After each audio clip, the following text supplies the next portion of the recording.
Nah, selanjutnya kita akan membahas penyebab limiting belief atau mental block.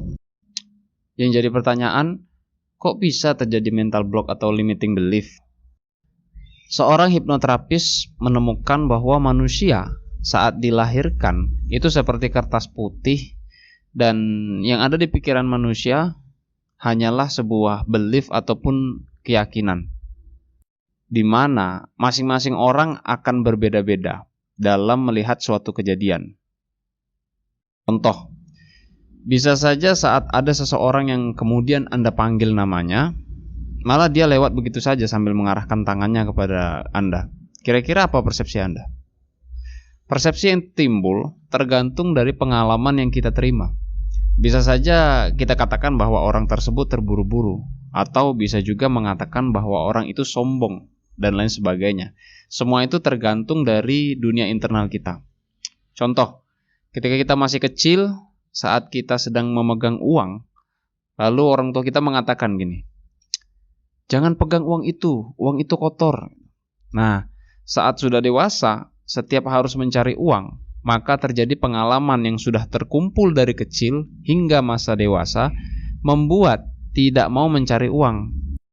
Karena uang itu kotor, atau masih kecil sering dimarahi oleh orang tua kita.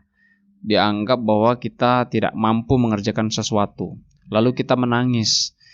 Nah, saat kita menangis, bukannya diberi semangat, tapi malah dikatakan, memang kamu itu bodoh gitu. Saat dewasa, setiap gagal melakukan sesuatu, sering muncul kata-kata dari pengalaman masa kecil gitu. Memang benar, kata orang tua saya dulu bahwa saya memang bodoh gitu. Atau bisa juga ketika masih kecil saat tidak melakukan hal yang benar, lalu dimarahi orang tua. Kadang kita mengatakan, bila kamu tidak mengerjakan yang benar, maka ayah tidak sayang dengan kamu. Nah, lalu saat dewasa, saat kita dimarahi oleh atasan kita, lalu muncullah pengalaman masa lalu yang mengatakan, kalau dimarahi artinya tidak disayang, atau jangan-jangan saya sebentar lagi dipecat gitu. Nah, asumsi-asumsi seperti itu tidak datang sendiri, tapi terjadi karena pengalaman yang terkumpul dari masa kecil hingga dewasa. Nah, apa yang terjadi? Terjadilah pengalaman internalisasi di masa kecil kita yang akan terbawa hingga dewasa. Inilah yang menyebabkan kenapa banyak orang yang sudah berusaha sedemikian keras, tetapi tetap tidak bisa mengarahkan diri menjadi sukses. Nah, problem manusia itu terdiri dari dua bagian besar. Kenapa dia sampai sekarang belum sukses? Yang pertama itu berkaitan dengan faktor pikiran, yang kedua di luar pikiran. Kita bahas satu-satu dulu ya. Yang pertama yang berkaitan dengan faktor pikiran dulu. Nah, faktor pikiran ini terdiri dari belief atau keyakinan, bisa juga value atau nilai-nilai, identity atau identitas, atau bisa juga disebut dengan citra diri, dan juga ada spiritual. Oke, saya akan jelaskan satu persatu ya. Belief atau keyakinan adalah sebuah keadaan yang belum tentu benar atau salah, tetapi diyakini sebagai kebenaran. Contoh, saya tidak menyukai jualan karena jualan itu susah. Kemudian value atau nilai-nilai. Nah, value ini adalah sebuah hal yang dianggap penting oleh diri kita sendiri, dan sifatnya bersifat subjektif. Nah, ini menjadi filter diri kita untuk melakukan sesuatu. Contoh ya, sebutkan hal yang paling penting dalam memilih sebuah pekerjaan. Lokasi, uang, karir, dan sebagainya. Jadi bila ada seseorang mau menjadi seorang sales, tetapi prestasinya biasa saja, bisa jadi karena ada value yang tidak ada di sana yang seharusnya ada. Contoh, sebutkan hal paling penting dalam hidup kamu. Nah, ini disebut core value ya. Misalnya spiritual, keluarga, santai, bahagia, aktualisasi diri, gitu kan. Nah, banyak tuh core value yang positif ya. Tapi orang tersebut tidak mau olahraga, tidak mau menjaga kesehatannya. Pertanyaannya, apa yang tidak ada di sana? Yaitu value sehat. Makanya value sehat itu harus dimasukkan. Gitu. Gimana cara masukinnya? Oke, nanti akan saya bahas di pembahasan selanjutnya ya. Masih di video ini. Selanjutnya identity atau identitas. Nah, ini adalah sebuah pelabelan diri kita yang bisa berarti positif dan negatif tergantung label apa yang kamu masukkan ke diri kamu.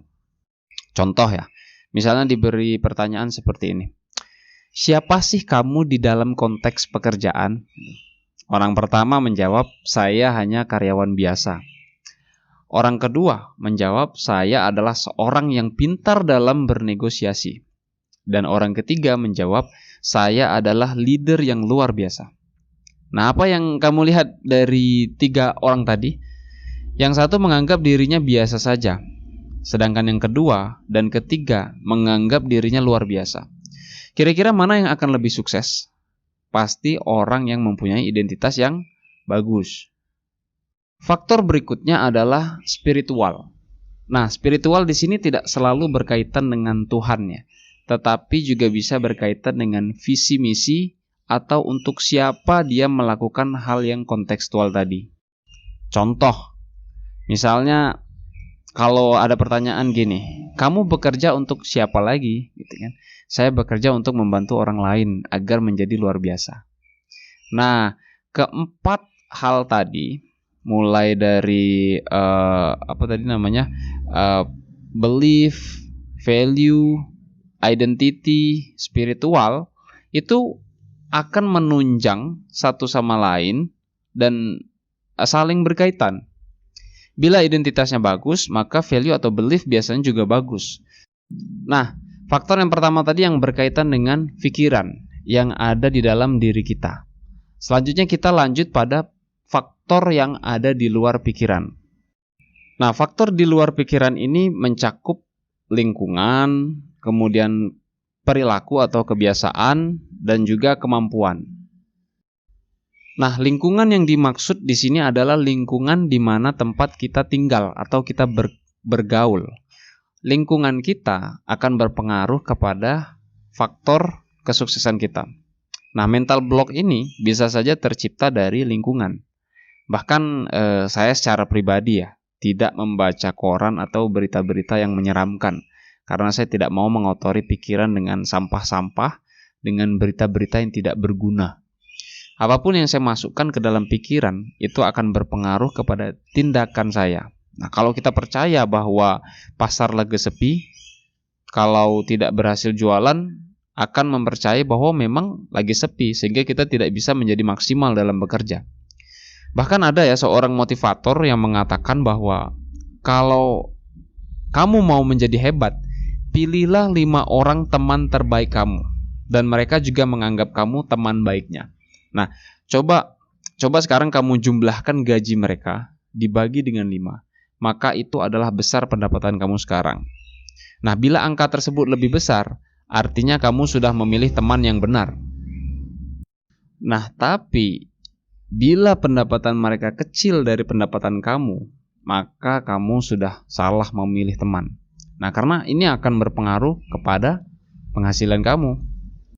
Contoh, bila kita baru saja jualan kemudian kita gagal, lalu kita berkumpul dengan teman-teman yang juga suka mengeluh, maka yang terjadi kita akan menjadi punya belief yang mengatakan bahwa jualan itu susah.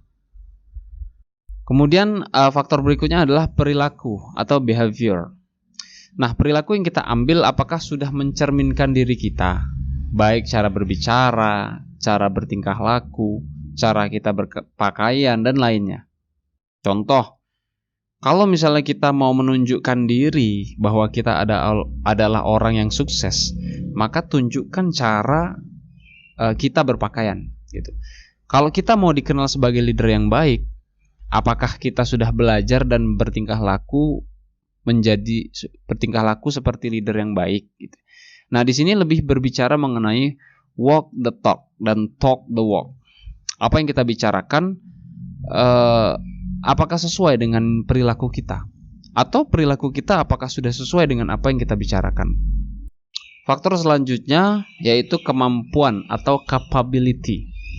Di sini kita berbicara mengenai apakah kita mempunyai pengetahuan atau tidak untuk melakukan sesuatu tindakan.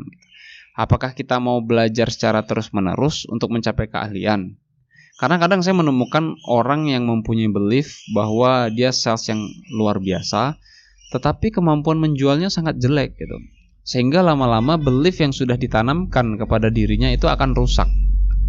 Jadi di sini sangat diwajibkan untuk belajar dan berlatih dengan benar. Menurut Malcolm Gladwell dalam bukunya yang berjudul The Outlier, untuk mencapai kehebatan yang luar biasa, maka dibutuhkan 10.000 jam berlatih. 10.000 jam di sini berarti kurang lebih 8-9 tahun. Dan itu pun harus berlatih dengan benar. Nah, kalau berlatihnya salah, maka hasilnya pun salah. Saya sudah sering membahas mengenai 10.000 jam ini di video-video saya sebelumnya ya, bisa dicek. Setelah kita mengetahui faktor-faktor tadi, bahwa faktor yang menghambat kesuksesan seseorang itu yang pertama bisa berasal dari pikirannya, yang kedua bisa berasal dari di luar pikirannya. Nah, coba Anda cek gitu. Dan minimal kepada diri Anda sendirilah.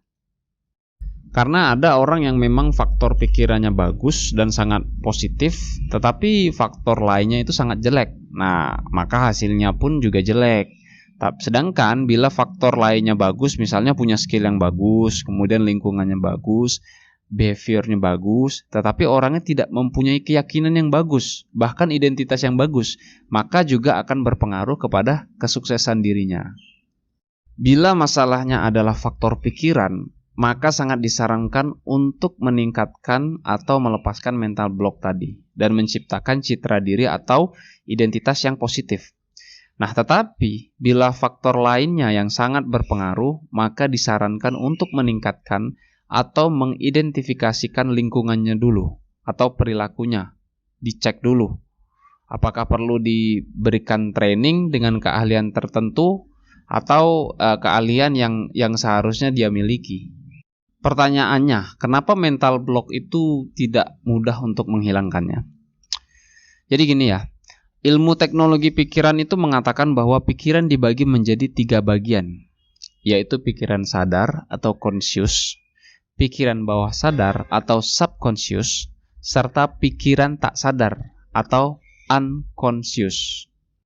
Sebenarnya ada satu lagi ya yang disebut superconscious, tapi saya tidak akan bahas di sini karena itu bukan bahasan kita, itu di pembahasan yang berbeda. Oke, pikiran sadar itu adalah bagian dari otak kita yang menguasai sekitar 10% sampai 12% dari pikiran kita. Sedangkan pikiran sadar itu menguasai 88% sampai 90%. Pertanyaannya, dari mana datangnya angka 10%, 12% dan 88% sampai 90% ini? Nah, angka ini datang dari asumsi seperti gunung es di permukaan air. Terlihat seperti di permukaan itu gunung itu sangat kecil, tapi di bawah permukaan itu di bawah permukaan air ternyata gunung tersebut sangatlah besar dan juga dalam. Nah, inilah yang terjadi dengan kapal laut Titanic yang terkenal saat tenggelam gitu. Karena mengasumsikan bahwa gunung es tersebut sangatlah kecil dan mau diterjang oleh kapal Titanic. Dan ternyata asumsi itu salah. Akhirnya kapal itu menabrak gunung es tersebut dan tenggelam. Di mana letak pikiran tak sadar? Nah, pikiran tak sadar itu mengatur kehidupan kita, seperti jantung kita yang berdetak, nafas yang kita tarik dan kita hembuskan, kemudian saat kita mengangkat tangan yang memerintahkan secara sadar, tetapi yang menggerakkan itu adalah pikiran tak sadar. Sedangkan pikiran bawah sadar berfungsi sebagai tempat penyimpanan semua kejadian atau pengalaman kita, di mana pikiran bawah sadar ini menyimpan semua pengalaman di masa lalu, yang kita ibaratkan seperti hard disk yang menyimpan seluruh data. Apalagi data yang disimpan itu berupa pengalaman di dalam pikiran kita yang tidak mudah untuk dihilangkan. Maka wajar kalau misalnya kita berusaha keluar dari masalah itu, yang terjadi malah kita malah tersedot kembali ke titik semula. Karena pikiran kita ini dikuasai oleh pikiran bawah sadar, dan pikiran tak sadar membuat diri kita sering kesulitan mengontrol diri kita. Bisa diibaratkan kalau kamu mengendalikan gajah di dalam diri kamu sendiri. di mana diri kita kadang sulit mengendalikan gajah di dalam diri bila gajah tersebut berontak dan mengamuk. Nah, inilah yang menyebabkan kita kesulitan untuk mengendalikan rasa marah kita, rasa malas kita, suka menunda, dan masih banyak lagi. Sehingga mental block atau limiting belief ini sangat sulit dihilangkan bila kita tidak tahu caranya. Apalagi ada satu hal aturan main dari pikiran yang mengatakan, sekali informasi masuk ke dalam otak, maka informasi itu akan sangat sulit digantikan dengan informasi yang baru. So, jadi apa yang harus dilakukan? Apakah semua mental block atau limiting belief itu berbahaya? Saya akan memecah mental block ini menjadi dua bagian ya. Yang pertama, mental block yang terjadi karena pengalaman masa lalu dan ditaruh di masa lalu kamu. Kemudian mental block yang terjadi karena sebuah pengalaman masa lalu atau masa sekarang yang ditaruh di masa depan. Maksudnya gini, jika kita di masa lalu sering dikatakan kita ini tidak mampu atau bodoh atau sejenisnya lah ketika kita di masa kecil kita, lalu kita memutuskan untuk menjadi orang sukses dan mengikuti training atau membaca buku motivasi, maka mental block di masa lalu tidaklah mengganggu selama bila kamu jatuh dan mengalami persoalan, kamu langsung berdiri dan tetap melihat masa depan, maka hal tersebut tidak mengganggu gitu. Nah, hal tersebut akan mengganggu bila kita jatuh, kemudian kita menengok ke belakang dan kita menyadari, ya kata orang tua saya dulu bahwa saya bodoh dan sebagainya, maka kita itu akan menjatuhkan kita lagi. Intinya, selama kamu tetap melihat ke depan, maka kamu akan aman. Yang menjadi masalah adalah mental block yang ditaruh di depan. Misalnya, bila saya kaya nanti, saya sombong. Atau bila saya kaya nanti, saya menjadi orang yang lupa akan Tuhan. Bahkan dari beberapa pengalaman ya, ada orang yang mengatakan gini, bila saya sukses, nanti ibu saya meninggal. Nah, ini yang menghambat kita menjadi sukses. Bagaimana mau jadi sukses? Saat mau berhasil, kita langsung membatalkan atau menunda untuk melakukannya. Ini yang menurut saya cukup berbahaya dan bisa menghalangi kesuksesan kamu. Dan ini harus segera diperbaiki. Namun pertanyaannya, apakah setelah mental block kita bereskan, maka semua masalah langsung beres dan langsung mendapatkan keberlimpahan? Ya belum tentu juga gitu. Karena ada orang yang setelah mental blocknya sudah dibereskan, masih juga menganggap dia yakin menjadi sukses, tetapi itu semua tergantung Tuhan. Sebenarnya bila dilihat dari perspektif teknologi pikiran ya, ini masih dikaitkan dengan mental block, tetapi arahnya lebih ke spiritual. Dan saya yakin sekali bahwa Tuhan itu menginginkan kita untuk sukses dan tidak memakai batas waktu. Kalau misalnya kamu mau sekarang, maka kamu bisa dapatkan sekarang gitu. Tapi kalau misalnya kamu merasa tidak layak, maka rezeki juga tidak layak untuk kamu dapatkan gitu. Ini sama seperti cerita saya sebelumnya, bahwa ada orang yang melakukan fitness, yaitu orang A, B, dan C. Ini yang membedakan adalah orangnya, apakah mau atau tidak menerima rasa sakit seperti yang A, yang ingin cepat mencapai prestasinya. Sedangkan C pasti sangat sedikit sekali rasa sakitnya. Nah, semua tergantung pilihan kamu. Tuhan pasti maunya yang terbaik ya untuk kita semua gitu. Bila kita sukses, pastilah kita bisa berbagi kepada orang lain dengan lebih cepat dan juga lebih banyak. So, pilihannya tergantung pada diri kita sendiri. Selanjutnya saya akan membahas apa pengaruh citra diri terhadap kesuksesan seseorang. Apa citra diri itu? Menurut Maxwell Maltz, dalam bukunya Psycho-Cybernetic, mengatakan bahwa citra diri adalah konsepsi kita tentang diri kita sendiri. Citra diri terbentuk dari sebuah kepercayaan atau belief kita di masa lalu, kesuksesan atau kegagalan kita, pujian atau hinaan yang kita terima, kemenangan atau kekalahan yang kita dapatkan, serta dari hasil respon orang lain terhadap diri kita, yang bisa saja tercipta dari masa kecil hingga masa sekarang. Ini menjadi gambaran mental tentang diri kita sendiri. Walaupun ini belum tentu benar, tetapi kita menganggap seakan-akan itu benar. Di saat dia masih praktek dulu, waktu menjadi sebagai seorang ahli bedah plastik, Dr. Maltz menjumpai banyak orang yang melebih-lebihkan masalah fisik mereka jauh di luar kenyataan. Seperti misalnya kupingnya panjang sedikit dari normal disebut kuping gajah, yang membuat siapa saja menjadi tidak sungguh-sungguh terhadap dirinya. Sedemikian sehingga ia tidak maju dalam hidupnya. Dr. Maltz juga sering menjumpai pasien yang bersikeras melihat perbedaan kecil dalam bayangan diri mereka di kaca cermin. Namun sesudah operasi, mereka berpersepsi lain terhadap dirinya.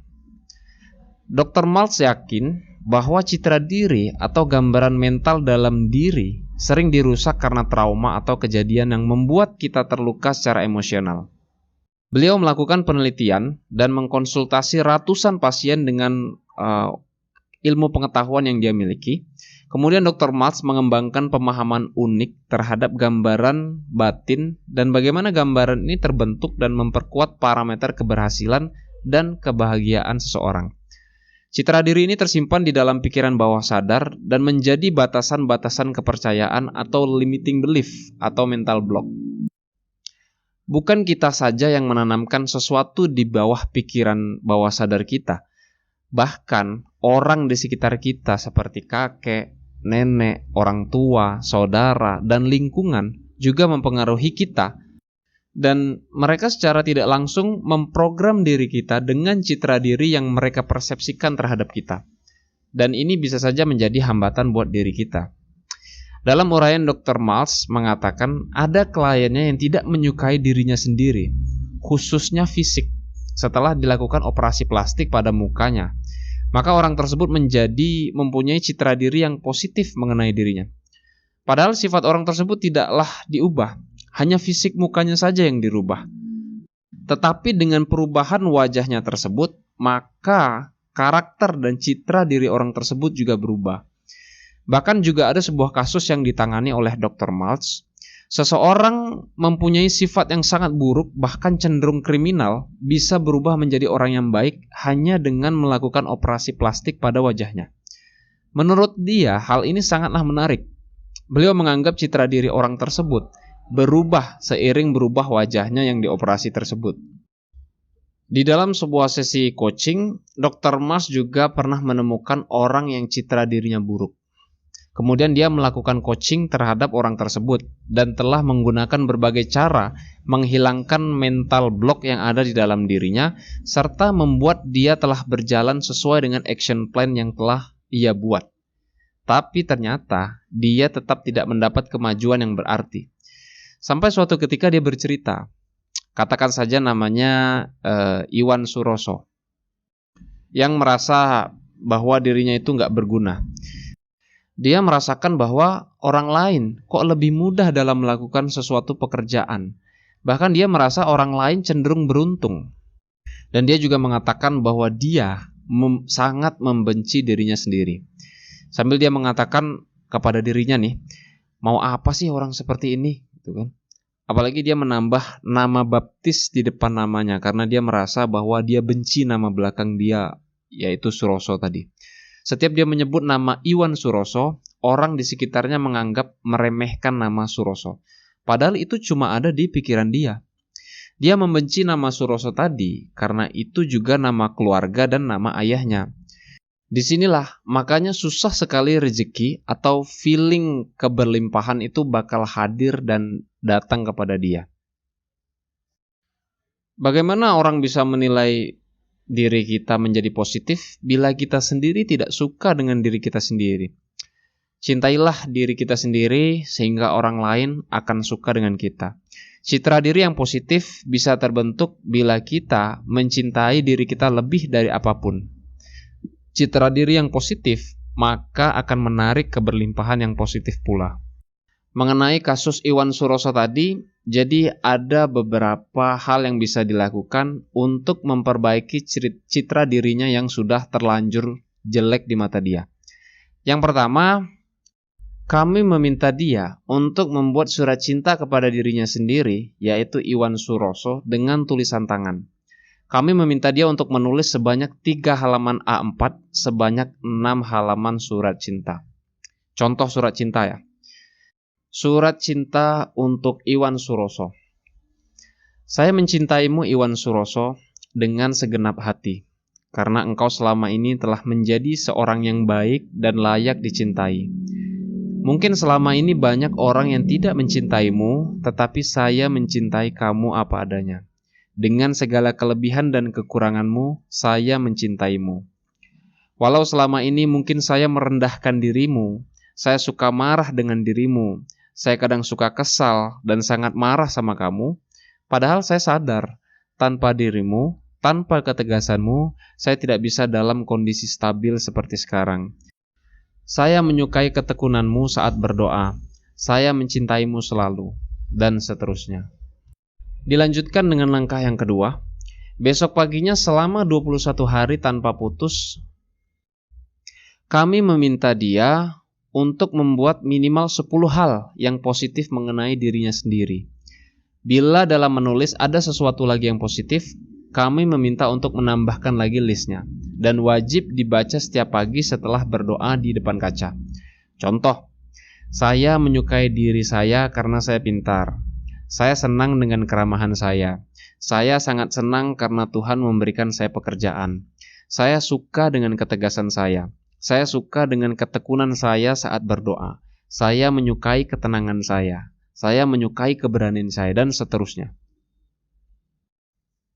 Dengan citra diri yang positif, serta telah bersihnya mental block, itu akan menjadi salah satu faktor yang bisa mempercepat akselerasi diri kita menuju kesuksesan.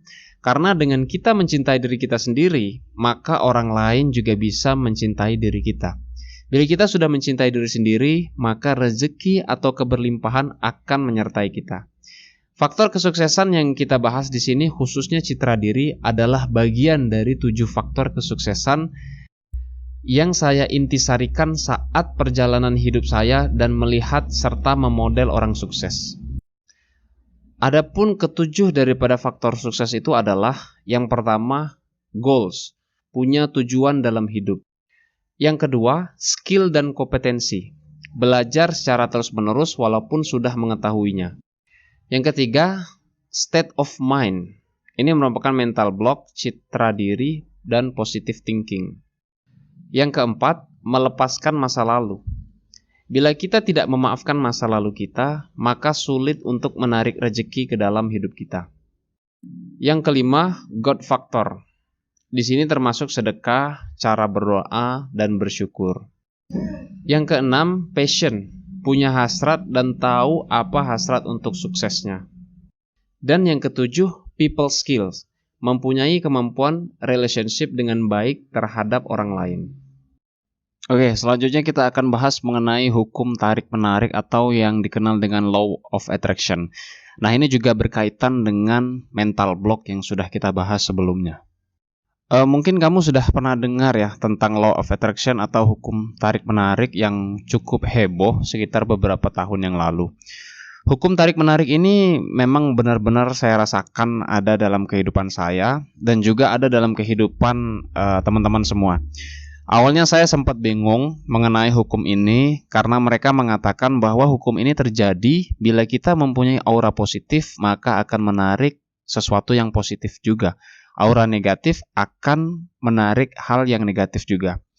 Sempat saya bertanya-tanya dalam hati, kenapa hal ini bisa terjadi? Nah, penjelasan dari John Assaraf menjelaskan bahwa like attract like.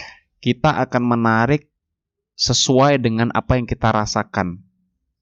Semua hal yang sama akan menarik hal yang sama.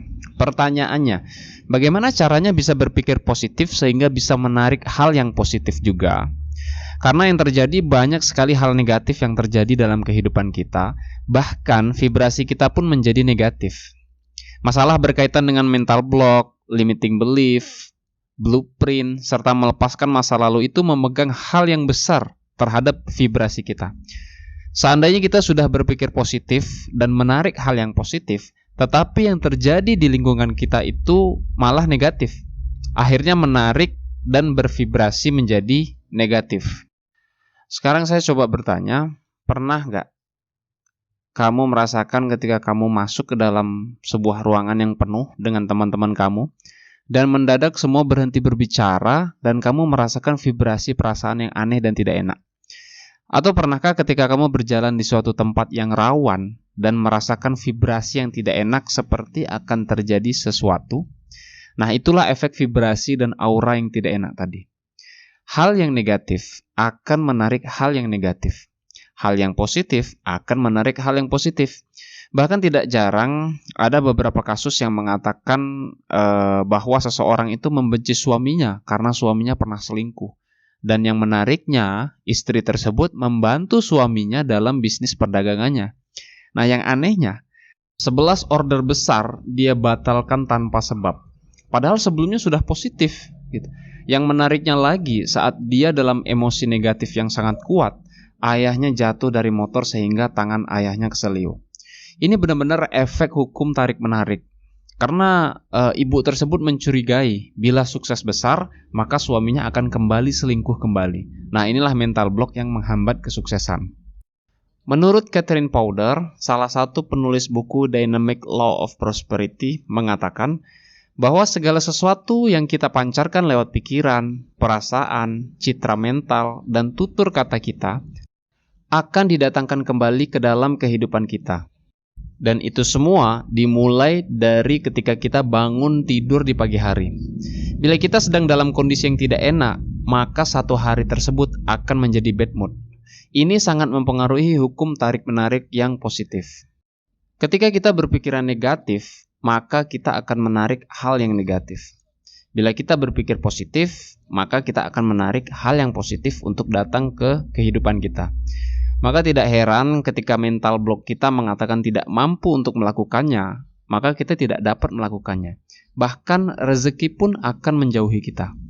Belum lagi ketika kita kesal dengan diri kita sendiri, maka wajar sekali bahwa orang lain juga tidak menyukai diri kita. Semakin kita melepaskan mental block kita atau mempunyai citra diri yang positif, maka keberlimpahan atau rezeki akan mendekati kita. Itu sudah merupakan hukum yang pasti. Sangat disarankan untuk melepaskan mental block kita dan citra diri kita yang buruk. Kita ini adalah magnet yang paling kuat di alam semesta. Di dalam diri kita terdapat sebuah magnet yang lebih kuat daripada segala sesuatu yang ada di dunia, dan daya magnet yang tak terbayangkan ini dipancarkan melalui pikiran-pikiran kita. Bob Doyle, penulis dan ahli dalam hukum tarik-menarik, mengatakan bahwa hukum tarik-menarik itu menarik kemiripan. Jadi ketika kita memikirkan suatu pikiran tertentu, kita juga menarik pikiran-pikiran serupa ke dalam diri kita. Ini ada beberapa contoh yang mungkin pernah dialami dari hukum tarik-menarik dalam hidup kita. Pernahkah kita memikirkan sesuatu yang tidak terlalu kita sukai, dan semakin kita memikirkannya, tampaknya semakin memburuk? Nah, ini disebabkan ketika kita memikirkan sebuah pikiran, hukum tarik-menarik segera mendatangkan lebih banyak pikiran yang serupa kepada kita. Dalam hitungan menit, kita sudah mendapatkan begitu banyak pikiran yang tidak menyenangkan yang serupa dan membuat situasi tampak memburuk. Semakin kita memikirkannya, semakin membuat kita tidak berdaya. Bayangkan, setiap harinya manusia berpikir atau berbicara kepada diri sendiri sebanyak 15.000 kali, dan sebagian besar negatif. Jadi tidak aneh bila masa lalu kita yang buruk, yang membuat dan menciptakan sistem limiting belief, mental block, atau citra diri yang buruk dan berpengaruh kepada kehidupan kita. Bob Proctor, seorang ahli dalam kekayaan, pernah mengatakan, lihatlah diri kita berada dalam kelimpahan. Kita akan menarik kelimpahan ke dalam hidup kita. Ini sangat bermanfaat buat semua orang gitu. Ketika kita membayangkan diri kita berada dalam kelimpahan, dengan sadar dan kuat, kita akan menentukan hidup kita melalui hukum tarik-menarik. Memang semudah ini. Ini sangatlah mudah bila kita melepaskan seluruh mental block, citra diri yang buruk, dan kita layak dan berhak untuk sukses. Dalam hukum Law of Attraction ini ada beberapa hal yang harus dipercayai. Yang pertama adalah meminta. Mintalah apa yang kita inginkan, maka kita akan mendapatkannya. Saya sangat menyarankan untuk kamu sekalian, mintalah kepada Yang Maha Kuasa, yaitu Tuhan. Dan memintanya ini pun ada caranya. Yang pertama harus dinyatakan dengan kalimat yang positif. Contoh, jangan menyatakan saya tidak mau susah, tetapi saya meminta rezeki yang berlimpah. Kemudian mintalah keberlimpahan saat berdoa, jangan meminta sesuatu yang cukup. Contoh, berikan hambamu rezeki yang berlimpah. Kemudian mintalah kebahagiaan, jangan meminta bertahan dari permasalahan. Contoh, berikan pernikahan kami kebahagiaan. Jangan kita mengatakan, jangan berikan kami kesabaran untuk menghadapi rumah tangga ini. Kemudian percayalah bahwa Tuhan yang Maha Kuasa, maka Dia akan memberikan keberlimpahan. Konsep yang kedua adalah percaya atau belief. Nah, kita harus percaya dengan penuh keyakinan, maka kita akan mendapatkannya. Karena dalam suatu sesi coaching ya, dulu guru saya itu pernah menemukan ada seseorang yang mengaku sebagai umat yang beragama dan tekun serta rajin berdoa. Tetapi begitu mempunyai masalah, dia memikirkan masalahnya berlebihan sehingga dia tidak bisa beraktivitas sebagaimana mestinya sampai berminggu-minggu hanya memikirkan masalahnya saja. Ini yang saya sebut bahwa Anda sekalian tidak mempunyai belief atau percaya bahwa Tuhan akan membantu Anda. Nah, yang namanya percaya kepada Tuhan atas permintaan kita, ya kita serahkan semua masalah kita kepada Tuhan dan terus lakukanlah pekerjaan kita. Maka rezeki akan datang kepada yang beriman. Konsep yang ketiga adalah menerima. Setelah kita percaya bahwa Tuhan akan membantu kita, ya kita harus menerima. Kita harus bersyukur seolah-olah apa yang kita inginkan itu sudah tercapai. Hanya saja saya menganggap hal ini masih kurang tepat ya. Maka saya akan menambahkan satu poin lagi, yaitu action. Sebagai hal ketiga setelah itu baru menerima atau receive. Karena tanpa action kita tidak mungkin rezeki itu akan datang kepada kita. Gak mungkin rezeki datang kalau kita tidak action. Lakukanlah pekerjaan sebagaimana mestinya, rezeki akan datang dan sukses pasti bisa diraih. Nah, untuk action apa saja yang bisa dilakukan? Yang pertama, kita bisa membuat perencanaan dalam mencapai tujuan. Buatlah goal kamu secara spesifik dan detail. Yang kedua, kemudian lakukan tindakan untuk mencapai tujuan.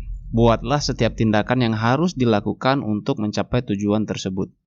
Yang ketiga, menambah pengetahuan yang dibutuhkan untuk mencapai tujuan tersebut.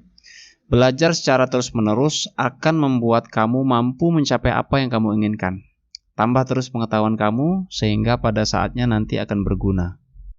Yang keempat, bersikaplah fleksibel ketika melakukan tindakan pekerjaan. Bila hal tersebut tidak sesuai dengan perencanaan, rubah pendekatannya dan jadilah fleksibel. Konsisten dan persisten saja tidak cukup.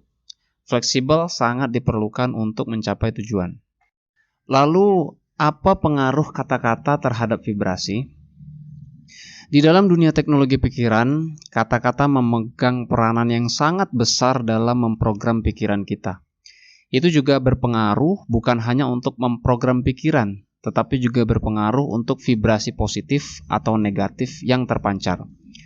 Kata-kata yang kita gunakan akan berpengaruh ke dalam pikiran kita. Setelah pikiran dimasukkan oleh kata-kata tertentu yang digunakan, maka akan berefek ke perasaan. Perasaan akan berpengaruh kepada vibrasi diri kita.